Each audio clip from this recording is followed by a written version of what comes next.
Ada orang tu. Ni apa ni? Open ke? Seorang eh? Sini halal ke? Alah, tapi belum register lah sebab ni nak tunggu dia buka setengah tahun baru boleh start register. Kedai baru ke ni? Betul, sebab kami baru take over. Bagi dia ni satu. Tapi you nak well done, medium well, biasa bagi medium well lah. Medium lah. Medium, boleh? Kalau ni 300 gram banyak. Banyak juga oh. Banyak. Ambil 200. Boleh? Kalau lagi tu. Boleh. Apa you recommend? Saya minum sour, minum sweet. Sweet, tak nak tahu. Sweet. I prefer ni, bulaci ocean. Banyak orang order dia. Bulu lychee. Bulu ocean lychee. Ya. Okey, boleh. Boleh kan?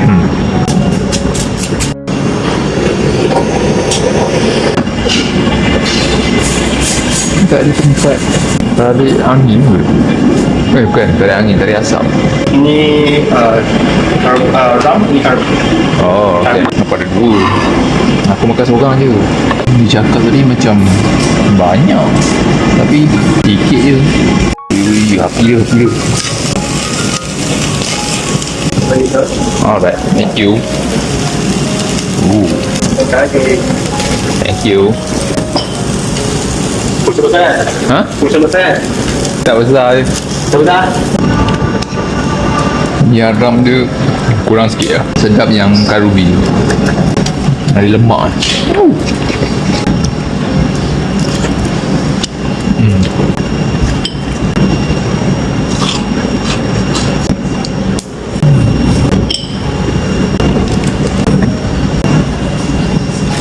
Wagyu tadi tambah si telur. Bismillah.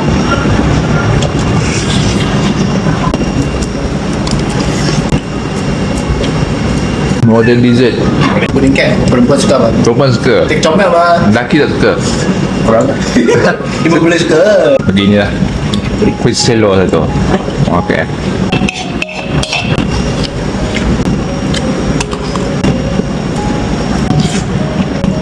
Thank you. Kurang manis lah.